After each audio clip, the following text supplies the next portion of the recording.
Welcome to the Fuego Show. I'm your host, Gabe Zaldivar. I am joined today by a special guest, Andres Licthveld. He's a writer on the platform. He covers a great many things, but he also covers world football. And we're talking World Cup today, the controversies, who's made it into the tournament, and who's going to win the whole thing, coming up next. Joined here, or actually kicking off the El Fuego Show, episode number one, the pilot season. I don't know what we're going to call this. I think the El Fuego Show. It's just the El Fuego happy hour because we're always smiling here. Um, Joined here by Andres Licthveld. Thank you so much for coming by. You're someone who contributes to the El Fuego platform, soccer, MMA, boxing, baseball. You do it all. A top journalist who just is one of my favorite writers right now. So thank you seriously for joining. No, my pleasure. I'm so happy to be in this Fuego family and being able to express myself in all of these sports that I actually love very much. Well, fantastic. Well, we obviously have to jump into. I think this go around we're going to concentrate on one sport in particular, which is soccer, or sorry, football. And we got a fairly big tournament coming up. I guess right around Thanksgiving is the World Cup. So, Andres, let's talk a little bit about it. Yep, there it is. Okay, is that the actual one? Well, We'll call it the actual one. Okay. Um, the World Cup. For those people that kind of are fans every 4 years, give or take, what goes into the qualifying, what goes into the tournament? Give us a kind of World Cup for dummies. okay, so the World Cup qualifiers, they started in 2019, more than 200 teams all around the globe. They started, playing each other in separate confederations. We got Europe, we got North and Central America, South America, also Africa and Asia. So each of these confederations, they have this amount of teams they're gonna send to the World Cup. Obviously, Europe is the one with the most teams. They have like 15 teams in the World Cup, and at the end, the last 32 teams that managed to qualify, they actually play the final phase of the World Cup that's gonna start this Sunday.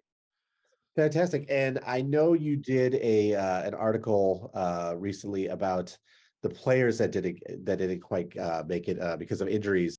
I want to talk first about those teams that didn't quite make it. I know last go around, Team USA kind of lost their way and magically did not make it in. What a crazy, remarkable story that was. Are there any teams this go around that you're quite surprised that they didn't make it into the tournament? For sure, Italy is one. I mean, I grew up watching Italy beat everybody. It was this monster team with Del Piero, Totti, Buffon, and I couldn't have imagined that I would see Italy missing not one World Cup but two, because they also missed in 2018. They just won the UEFA, the European Championship 2 years ago, and I thought like, okay, finally Italy's back.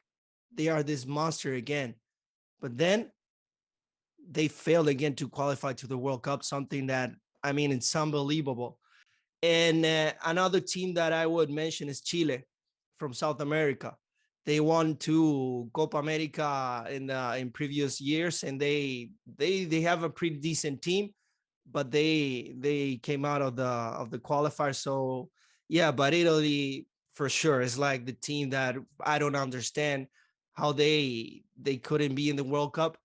And the interesting thing is that they didn't qualify because of two penalty misses by Jorginho. So you're this close to being in the World Cup, and one mistake can put you away. And that's what happened. It's razor thin at this level. Talking about those players, it's brutal. Players that are kind of playing in their last World Cup. Take us through the paces on that. There's some big names that more than likely, Chicharito. We didn't know that was going to be his last World Cup, possibly last time around. This time going forward, who are guys that you're like, you know what? Let's savor it because this is the end for them. Well, Lionel Messi and Cristiano Ronaldo, for sure. Like they may be the two best players all time. And this is going to be their last chance to finally try to, become world champions. They have done it all, but, the World Cup is the main thing. And this is their last chance. They both have a very good teams on Argentina and Portugal. I got to mention Karim Benzema. a player that couldn't play in 2018 when France became champions because there was this scandal. He wasn't in that squad. Neymar might be playing his last World Cup too. So many players, Memo Ochoa and Andres Guardado, they are gonna play for they're gonna feature their fifth consecutive World Cup with Cristiano and Messi. So we're talking about legends of this tournament. So yeah, Cristiano Ronaldo and Lionel Messi, they are like the two biggest names, not only in for this World Cup in history. And yeah, this is their last chance to try to become world champions. And And and Gabe, I'm sorry, I'm telling you something. If one of these two guys manages to win this trophy, there's no debate. That's the GOAT, and that's it. Okay? It's simple like that. If Cristiano or Messi, they lift the World Cup, there's no even debate. That guy is the GOAT, and period. it's a final little check mark right there, right? To put them over. And the biggest check mark in football. So that segues us beautifully into the next part is what teams are competing. From my standpoint, I know you got France, but it looks fairly like there's a lot of parity out there. There's some teams out there that, it's going to be a fun knockout stage. What are some teams that we should be looking out for to be in the final? Well, Argentina's won. I mean, these guys, they've been playing amazing football. They are currently in 30 plus games without losing. They won the Copa America, this Finalissima versus Italy, the European champions. We also got Brazil. They just walked through the South American qualifiers, which is the most difficult in the world. They were unbeaten in that tournament. They easily qualified to the World Cup. And we also got France because France, they got elite players like Karim Benzema, like Kylian Mbappe. Their defense is very solid, but the problem with France is the injuries. Like they are missing guys like Paul Pogba, like N'Golo Kante, and Kunku was injured yesterday. So I don't know if you heard about the curse of the champion, but 4 of the last 5 champions, they were done in the first round. And I don't know, all these injuries all of a sudden, it's like that curse is once again working on France this time. Do you see them getting knocked out in the? I mean, I don't want to put you on the spot as a huge prediction, but could you see them bowing out early? Look, I don't think they're gonna be out in the first round because their group is, you gotta play with Tunisia and Australia. Maybe Denmark can beat them and take the first place, but from the round of 6 teams forward, I don't see France transcending. But who knows? At the end of the day, they got big players.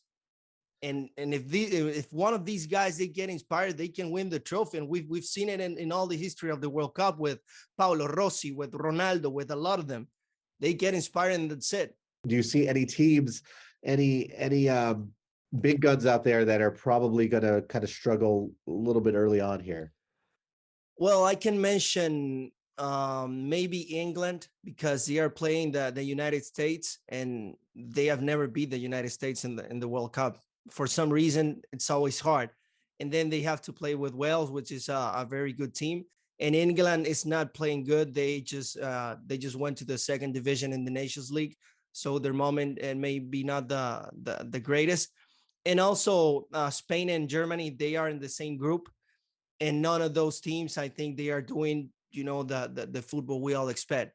But at the end of the day, as you said, the groups are pretty even, and I think all the big guys are going to transcend to the round of 16, and from there they are going to play with each other, and they're going to keep eliminating them.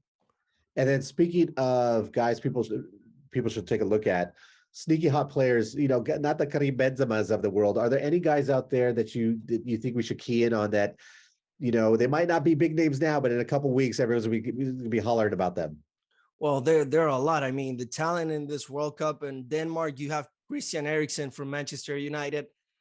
That guy, he suffered a heart attack 2 years ago during a game in the European Championships, and everybody thought that his career was done. Right. And now he's playing better than ever. He's inspired. His team is very good. I think he's gonna do well. Jamal Musiala from Germany, he could be the best young player award winner in this World Cup. Julian Alvarez from Argentina is also a good youngster. Chouameni from France. I mean, the amount of talent we have in this World Cup is amazing, and that's why I love this tournament, because here's the best of the best. And bringing it down just a lot, actually, this World Cup is not without its controversy. Any big world event is always has its polarizing effects, but this one in particular, Qatar, and the deaths that people that they still don't know exactly why people are dying. Take us a little bit behind, what's behind the controversy. Give people an idea of what the big news is out of Qatar. Why is there such controversy? What's going on over there? Look, since the announcement of Qatar as the host country, everything was weird, because traditionally the World Cup they announce 8 years prior of each World Cup, but with Qatar it was 12 years prior. Like, it was so weird, and out of nowhere they named Qatar, and then this FIFA gate issue with corruption and all that stuff happened in the middle of all of these announcements. And then some reports that workers have been dying due to forced labor and all that stuff is even more obvious right now. Obviously they are not going to admit it, but something that's happening. Then Joseph Blatter, that was the FIFA president, obviously he's not the president now because he was on jail. He's saying, oh, Qatar wasn't a good idea. Yeah, for sure, it's good to say it after you get millions and millions of dollars in your bank account, you know. So I don't know, it's all weird. Also, it's not written, but to be a host of a World Cup you should have played the World Cup before. Right. Like, you could not make your debut by being a host. Qatar is gonna do it. So at the end of the day, this is all about money. That's it. Those guys, they bought the host, they bought the World Cup, they're gonna have it in their way, because you know what, everything is weird right there, so different from the other World Cups we've seen. And I definitely want to get your thoughts on where do you think this World Cup goes, both in terms of the controversy and also in terms of the teams, separating football from life, which is kind of hard to do with Qatar right now. But before we go, I do want to talk, about people trying to get into the World Cup and figuring out a little bit more about it. And you talk about documentaries and the streaming on Netflix and all this. Are there documentaries that you could recommend or any kind of pop culture things that you think people should kind of identify going into the World Cup? Some things that you quite like. Look, this is something I always do when the World Cup is near. I like to get myself immersed in the World Cup, in the history and all that stuff. In Netflix, you have this documentary called Becoming Champions, very good, where they go through all the World Cup champions' history. There's one called Captains with Luka Modric, Thiago Silva, something behind the scenes of what the captain actually do inside a team. There's I think it's in Amazon Prime. They got the Diego Maradona series. It's amazing. One of the maybe the best player in World Cup history. So I would say those three are my top picks. Awesome. And then lastly, yeah, how do you think things will go? Both in terms of Qatar and the controversy. Like I said, every world event kind of has its hiccups, and this is more than a hiccup. This is, heading into, they're already talking about it being unseasonably warm. You have the controversy of the deaths, media being there, and kind of the cultural dichotomy of people heading in there and, not being able to drink and like the customs. How do you think that's going to go? At the end of the day, I think nothing's gonna happen. The sporting aspect is always gonna be this huge curtain that won't let people actually see what's happening, and that's about it. Yeah, I don't think anything is gonna change. They are doing their stuff, and World Cup is gonna end with somebody lifting the trophy, and that's it. We've seen it. I mean, in Brazil, there were huge stadiums that they spent a lot of money in there. They also had forced workers in there, and now those stadiums they are abandoned, and that's it. And everybody forgot what happened. So that's about it. The World Cup's gonna end. Somebody's gonna lift the trophy, and that's it. Life goes on. It's a sad indictment on sporting where you hope things change and it just never happens. Do you have any big predictions for us? Like who do you think is going to be at the end of that last podium? Look, anything can happen in the World Cup, and that's why it's so passionate. Because I mean, a small team can go through, a big team. I mean, again, anything can happen. But What I'm almost sure is that Argentina and Brazil, they are playing in a semifinal, and the champion is gonna come out of that game. And that game is gonna be epic because there's no biggest rivalry than Argentina and Brazil in the international level.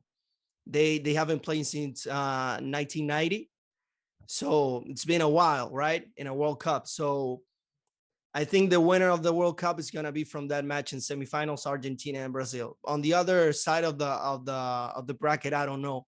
So unpredictable. I would like to be France, but as I told you, the injuries and the Champions curse and lots of stuff. Yeah. And from this Mexican American, inquiring minds want to know, like, how far do you think Mexico is going to go? How far do you think Team USA is going to go? Look, I don't think that Mexico is living their best moment, but they always manage to go to the round of 16. They've done it since 1986, and from there, like they always go to the next round. But the fifth match, the quinto partido, they always talk about. I don't think that's happening because if they transcend, they are playing either France or Denmark, pretty difficult teams. And the USA, I think they have a pretty good chance. This is one of the best generations I've ever seen in my life. Almost all players they feature in huge leagues in European football. I think their process has been very good, but the key is beating Wales. I mean, if they don't beat Wales, they're going to be out in the first round. But I think they will be capable to do it. Fantastic, Andres. Thank you so much. I appreciate it, and hopefully, we'll touch base maybe next week or the week after, and see how things are going from there in the World Cup. Yeah, I'm so excited about this World Cup, and for sure, we're going to have the best information and opinion on Fuego.